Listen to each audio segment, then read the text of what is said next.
अगर एक आदमी जो है वो 10,000 रुपये 30 साल की उम्र में इन्वेस्ट करना शुरू करता है तो उसे चाहिए कि वो हर महीने 10,000 रुपये इन्वेस्ट करे। तो 15 साल में उसकी इन्वेस्टमेंट होगी 24 लाख रुपए। 24 लाख रुपए की वैल्यू 20 साल के बाद 24 मिलियन हो जाएगी।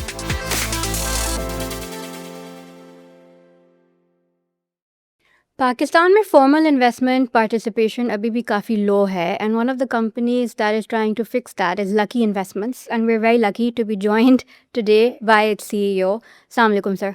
वालेकुम सलाम।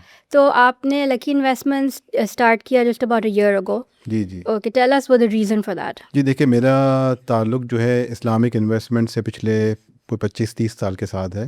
And I was the founder CEO of Al Meezan investments which launched its first Islamic fund in 2003। तकरीबन 29 साल कंपनी के साथ काम करने के बाद I decided to take a break. और जब मैंने ब्रेक किया तो उसका एक ऑब्जेक्टिव था कि मैं समझ रहा था कि शायद मेरा मिशन कंप्लीट हो गया है।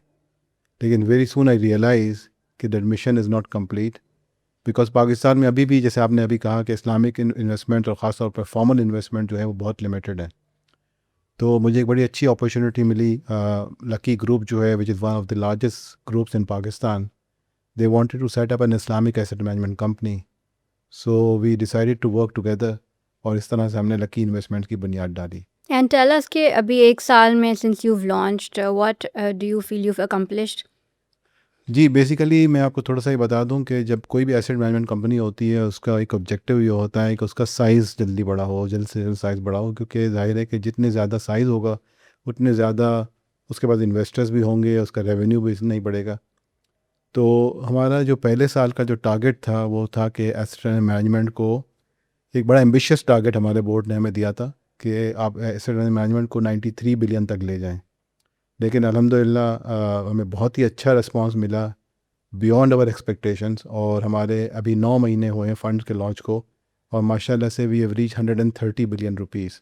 अगर मैं थोड़ा सा आपको कॉन्टेक्स्ट बता दूं उसमें, तो नॉर्मली एक आम एसेट मैनेजमेंट कंपनी जो पाकिस्तान में एक्सपीरियंस है कि उसको 100 बिलियन क्रॉस करने में तकरीबन 5 से 10 साल लगते हैं।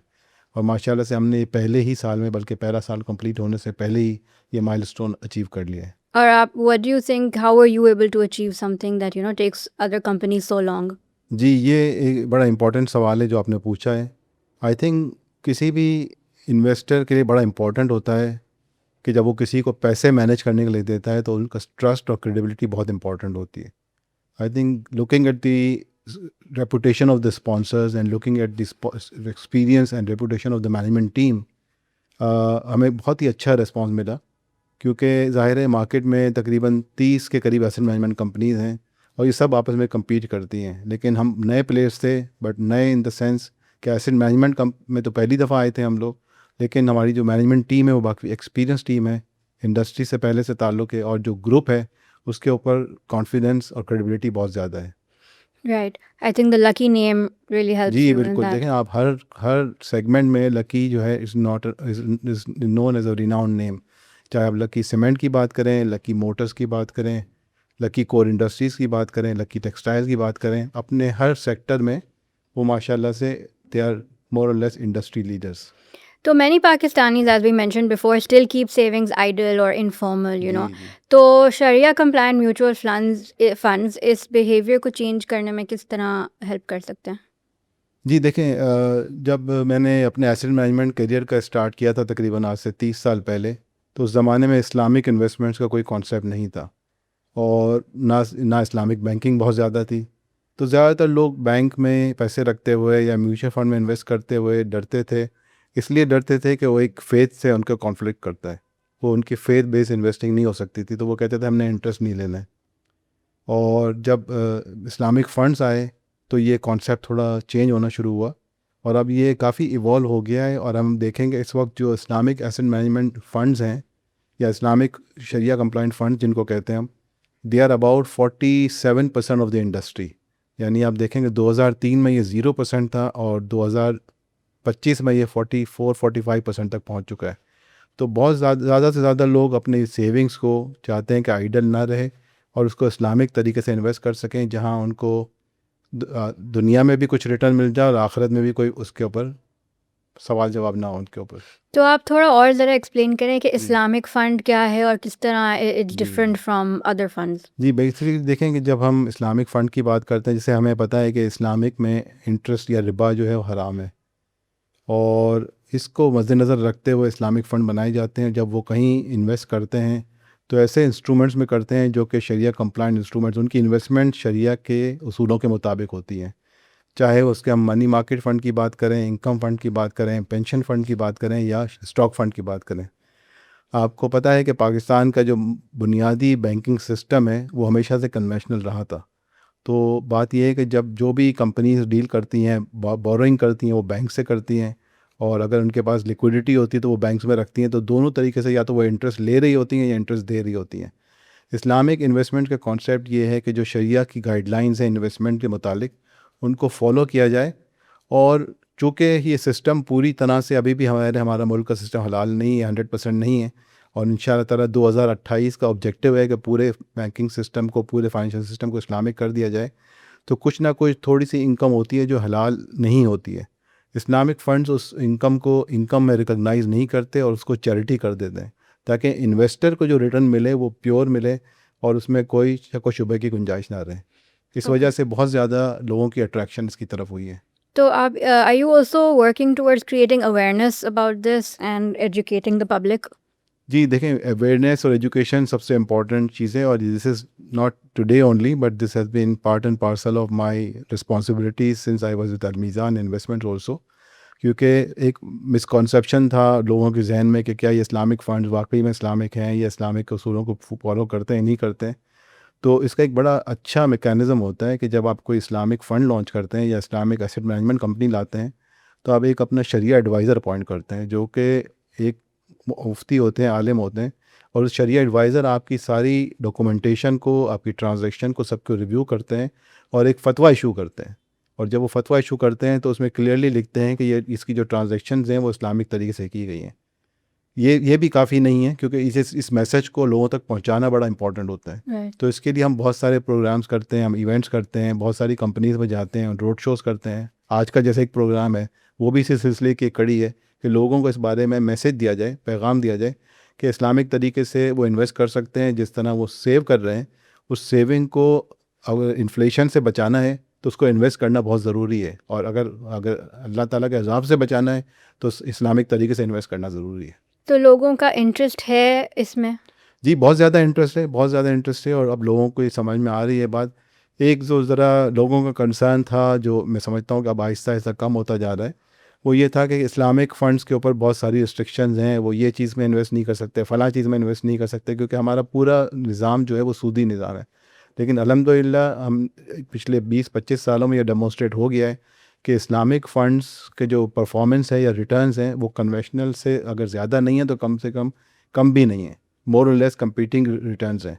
और उस वजह से अगर आप देखेंगे आज पाकिस्तान में, अगर आप देखेंगे पिछले 5 सालों में अगर 100 फ़ंड लॉन्च हुए हैं, तो 100 में से 80 से 90 फ़ंड इस्लामिक फ़ंड लॉन्च हुए हैं। एक ज़माना था जब 100 फ़ंड लॉन्च होते थे, सारे कन्वेंशनल लॉन्च होते थे, नए फ़ंड जब आते थे। अब जो फ़ंड आ रहे हैं उसमें 80 टू 90% इस्लामिक फ़ंड है। तो दैट ओके। टेल्स यू कि माशाल्लाह लोगों का इंटरेस्ट बहुत ज़्यादा है।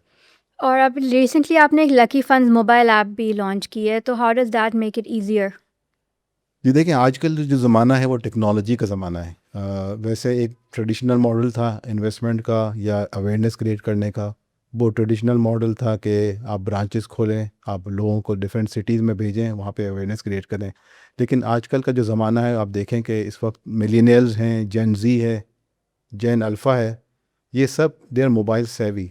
और आप देखें कि आजकल जो बच्चे हैं, इवन यंगस्टर्स, जितने भी यंगस्टर्स हैं, हर एक के पास मोबाइल होता है, स्मार्टफ़ोन होता है, और वो कोशिश करते हैं कि अपनी सारी ट्रांजैक्शंस मोबाइल के थ्रू करें। जब उन्होंने खाना ऑर्डर करना होता है तो फूड पांडा से ऑर्डर करते हैं, जब उन्होंने कुछ ख़रीदना होता है ऑनलाइन तो दराज से ख़रीद लेते हैं। बिल्कुल। तो ऑनलाइन प्लेटफॉर्म को यूज़ करते हैं। तो इसलिए बड़ा ज़रूरी है कि अपनी अवेयरनेस इंक्रीज़ करने के लिए और रीच को इंक्रीज़ करने के लिए एक पेपरलेस इन्वायरमेंट क्रिएट की जाए, ताकि एक आदमी जो है अपनी सबसे पहले जो काम करे कि जब वो अपना अकाउंट खोलना है तो वो अपने घर बैठे बैठे अकाउंट खोल सके। फिर वो इसके बाद जब अकाउंट खोले, या इवन अकाउंट खोलने से पहले अगर वो चाहता है कि वो थोड़ा सा अपनी एजुकेशन ले, तो वो एजुकेशन अवेलेबल हो मोबाइल ऐप के ऊपर। उसकी ट्रेनिंग उसके ऊपर थोड़ी हो जाए कि किस तरह की इन्वेस्टमेंट उसने करनी है, कौन सी प्रोडक्ट में जाना है, कौन सी प्रोडक्ट को उसने अवॉइड करना है।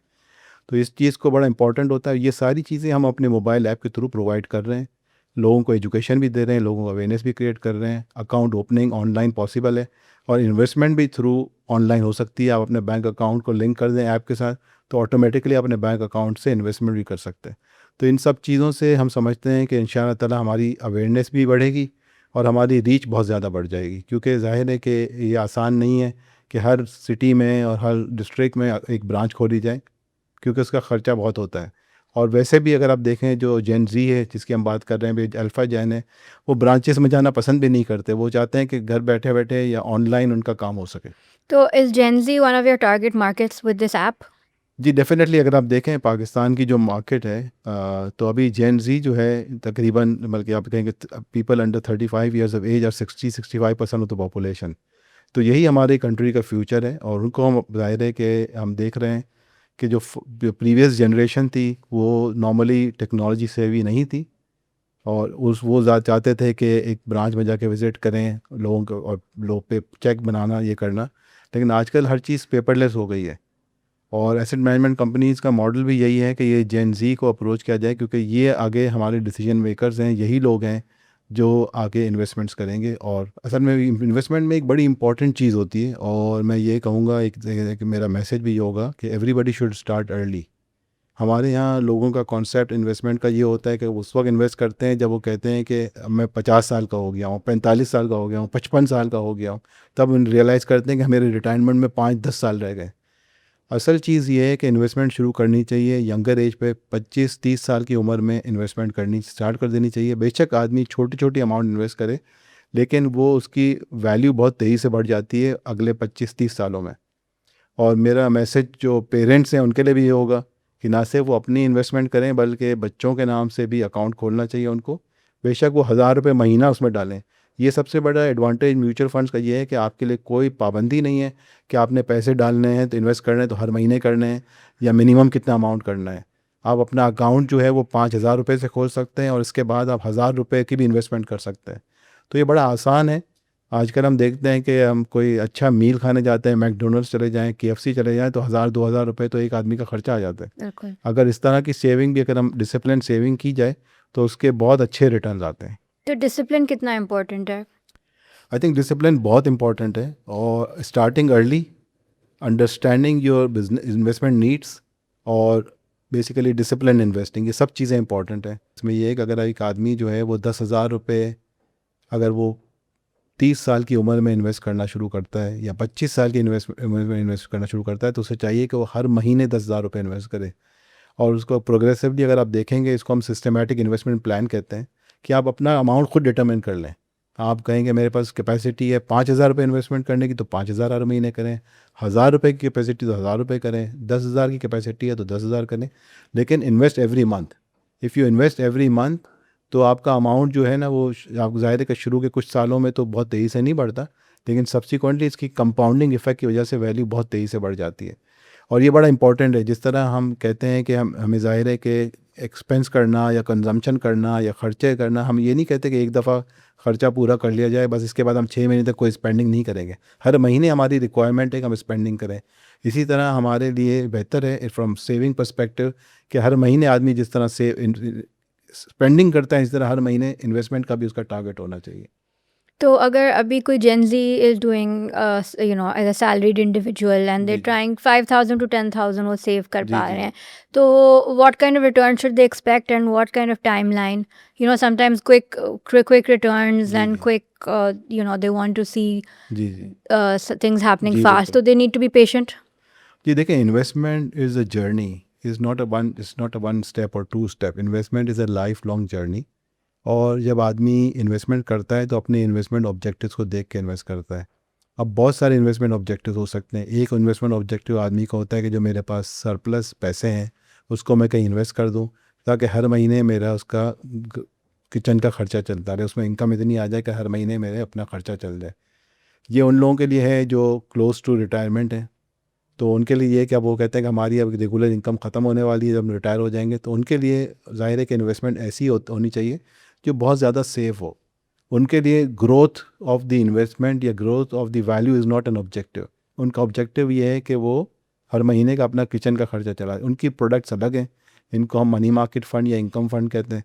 उसमें एक रेगुलर इनकम आती है, रिटर्न बहरहाल कम होता है लेकिन एक रेगुलर होता है। लेकिन जो असल जो एक्चुअली देखा जाए कि जो लॉन्ग टर्म इन्वेस्टमेंट की हम बात करते हैं, जो वो उन लोगों के लिए है जो कहते हैं कि आज मैं फॉर एग्ज़ाम्पल 30 साल का हूँ, मेरा एक बच्चा है जो इस वक्त 5 साल का है, वो 25 साल का होगा, 20 साल का होगा तो यूनिवर्सिटी में जाएगा, तो मैं उसके लिए 15 साल के लिए इन्वेस्ट करना चाह रहा हूँ या 20 साल के लिए इन्वेस्ट करना चाह रहा हूँ, या तो यूनिवर्सिटी जाने के लिए इन्वेस्ट करना चाह रहा हूँ, या उसकी शादी के लिए इन्वेस्ट करना चाह रहा हूँ, या फॉर एग्ज़ाम्पल मेरे पास इस वक्त अपना घर नहीं है, मैं अपना घर बनाना चाह रहा हूँ 25 साल में, तो उसके लिए इन्वेस्ट करना चाह रहा हूँ। इन चीज़ों के लिए जहाँ आप कहते हैं कि बड़ी लॉन्ग टर्म इन्वेस्टमेंट है और आप कहते हैं कि मेरा ऑब्जेक्टिव ऐसा है जिसमें बहुत ज़्यादा कैपिटल को जमा करना है, वहाँ उसके लिए फिर स्टॉक फंड अच्छे होते हैं। और स्टॉक फंड का अगर हम देखें पाकिस्तान की मार्केट का जो रिटर्न है, पिछले 30 साल का हमने एनालिसिस किया है, तो हर साल का एनुअलाइज रिटर्न जो कभी देखें बहुत अच्छा भी रिटर्न होता है, कभी बहुत ख़राब भी होता है, लेकिन एक एवरेज रिटर्न 19% रहा है। और जब आप देखें कि जो मनी मार्केट फ़ंड का रिटर्न ऑन एवरेज अगर 25 साल का देखेंगे तो 8 से 9% रहे। तो अगर आप ज़ाहिर है कि एक प्रोडक्ट आपकी जो है वो 19% से ग्रो कर रही है, तो उसका जो इवेंचुअली 25-30 साल में बैलेंस बहुत ज़्यादा हो जाएगा कंपेयर टू अ प्रोडक्ट जो 9% पे ग्रो कर रही है। तो मेरी एडवाइस यही है कि अगेन कि जो आपके ऑब्जेक्टिव्स को पहले रियलाइज़ करें, और उसके लिए भी हम बड़ी बाकायदा काफ़ी गाइडेंस प्रोवाइड करते हैं हमारे मोबाइल ऐप के थ्रू, हमारी वेबसाइट के थ्रू। जब आप उस पर जाते हैं तो आप सब कुछ सवालात पूछे जाते हैं कि आपकी एज क्या है, आपका रिस्क रिटर्न प्रोफाइल क्या है, आप कितनी वॉलेटिलिटी एक्सेप्ट कर सकते हैं, आपका इन्वेस्टमेंट ऑब्जेक्टिव क्या है। उन 5-6 सवालों के बेसिस पर आपका एक रिस्क स्कोर डिटरमिन किया जाता है, और इस रिस्क स्कोर के बेसिस पे आपको गाइडेंस दी जाती है, रिकमेंडेशन दी जाती है कि आप कौन सी प्रोडक्ट में इन्वेस्टमेंट करें। तो as I said it's a journey, और इसको हमें रेगुलरली करना है, क्योंकि अगर आपने 1 लाख रुपये आज आपके पास हैं, अगर आप इसको प्रॉपर इन्वेस्ट नहीं करेंगे और उसको आपने अच्छे रिटर्न पे इन्वेस्ट नहीं किया, तो उस आपको पता है पाकिस्तान में इन्फ्लेशन बहुत हाई है, 10% 12% इन्फ्लेशन रहता है। तो हर साल उसकी वैल्यू 10% 12% से कम हो जाती है। आज 1 लाख रुपए से जो चीज़ मिल सकती है वो 5 साल बाद 1 लाख रुपए की नहीं मिलेगी, वो 5 साल बाद वो 1,40,000 की मिलेगी। तो ये बड़ा इंपॉर्टेंट है कि अपने जो आपकी सेविंग्स हैं उसको प्रोटेक्ट करें from the risk of inflation. और इस्लामिक इन्वेस्टिंग और इस्लामिक फंड्स को लेके सबसे ज़्यादा मिसकंसेप्शंस क्या नज़र आती हैं आपको? देखें, ये बहुत हद तक तो मिसकंसेप्शन अब ख़त्म हो गई हैं, लेकिन जो सबसे मैंने हिस्टोरिकली चैलेंज फेस किया वो यही है कि लोग यही समझते हैं कि इस्लामिक फ़ंड्स में रिटर्न कम होता है, और इस वजह से लोग थोड़ा सा अवॉइड करते हैं। लेकिन अब चूँकि उनकी एक हिस्ट्री हो गई है, पिछले 20-25 साल से इस्लामिक फ़ंड्स हैं, तो लोगों की अब समझ में आ गई है कि कन्वेंशनल में जाने के बजाय इस्लामिक में जाना ज़्यादा बेहतर है।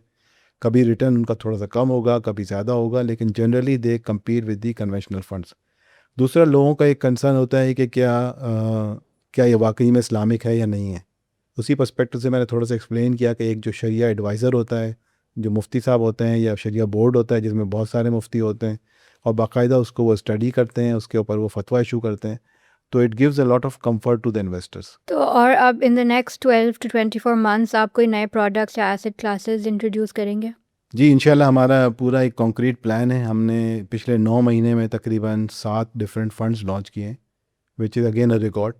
और हमारा जो ऑब्जेक्टिव यही होता है कि मार्केट की नीड्स को एनालाइज़ किया जाए, कस्टमर की नीड्स को एनालाइज़ किया जाए, और जो भी प्रोडक्ट लाई जाए वो कस्टमर को अपील करे। और यही हमारी एक सक्सेस का एक बहुत इंपॉर्टेंट फैक्टर रहा है कि हमने उस तरह के फ़ंड लॉन्च किए हैं जो कस्टमर की डिफरेंट इन्वेस्टमेंट नीड्स को सेटिस्फाई करते हैं। तो हमारा अभी भी 2 fund different stages of approval में हैं, वो भी बहुत जल्द इंशाल्लाह लॉन्च हो जाएंगे। और हमारी कोशिश ये है कि एक इन्वेस्टर को 360 डिग्री इन्वेस्टमेंट सॉल्यूशन प्रोवाइड किया जाए। हम ये नहीं चाहते हैं कि एक इन्वेस्टर्स कहे कि अगर मुझे सिर्फ स्टॉक फंड में इन्वेस्टमेंट करना है तो हमारे पास आए, बल्कि उसकी जितनी इन्वेस्टमेंट रिक्वायरमेंट्स हैं, अगर उसको गोल्ड में इन्वेस्टमेंट करना है तब भी हमारे पास आए, अगर रियल एस्टेट में इन्वेस्टमेंट करना है तब भी हमारे पास आए। हम हर तरह की प्रोडक्ट उसको प्रोवाइड करें ताकि जो भी इसकी इन्वेस्टमेंट रिक्वायरमेंट्स हो, जो भी इसकी इन्वेस्टमेंट नीड्स हो, उसको हम सेटिस्फाई कर सकें। So one stop shop for जी, one investment. Stop shop for everything, बिल्कुल, एग्जैक्टली। अच्छा, अगर कोई एवरेज इन्वेस्टर है, they are trying to decide between money market, income, equity, energy, pension fund, so जी मेनी जी ऑप्शंस, तो हाउ डू दे डिसाइड? जी, उसके जैसे मैंने कहा कि एक तो बड़ा रिस्क स्कोरिंग का मैकेनिज्म है जो अवेलेबल है। हम अपने आप कुछ सवाल हमसे पूछते हैं, उसके बेसिस पे रिस्क स्कोरिंग हो जाती है। दूसरा बड़ा सिंपल प्रिंसिपल है कि आपके पैसे शॉर्ट टर्म के लिए हैं, मीडियम टर्म के लिए हैं, लॉन्ग टर्म के लिए हैं, या रिटायरमेंट के लिए हैं। तो रिटायरमेंट के लिए जो सबसे अच्छी प्रोडक्ट है वो पेंशन फ़ंड है, जिसमें आप पैसे उस वक्त तक इन्वेस्ट करते रहें जब तक आप रिटायर नहीं होते। जब आप रिटायर होते हैं तो आपको 50% ऑफ द अमाउंट एकमुश्त मिल जाता है और बाकी 50% आप इंस्टॉलमेंट में ले सकते हैं। जो मनी मार्केट फंड है वो शॉर्ट टर्म प्रोडक्ट है। It is just like keeping your money idle in the bank account. जब आप एक बैंक में पैसे रखते हैं, चाहे करंट अकाउंट में रखें तो आपको कोई रिटर्न नहीं मिलता, जब आप सेविंग अकाउंट में रखते हैं तो बहुत लो रिटर्न मिलता है। लेकिन अगर इसी पैसे को आप मनी मार्केट म्यूचुअल फंड में रखेंगे तो आपका रिटर्न भी ज़्यादा होगा और उसके ऊपर टैक्स रेट भी कम है। इनकम फंड है वो एक मीडियम टर्म प्रोडक्ट है, उसमें वॉलीटिलिटी थोड़ी सी होती है रिटर्न में, लेकिन वो भी उसका रिटर्न नॉर्मली अच्छा होता है compare to money market fund. लेकिन हर महीने जिसको इनकम चाहिए उसके लिए वो प्रोडक्ट मुनासिब नहीं है।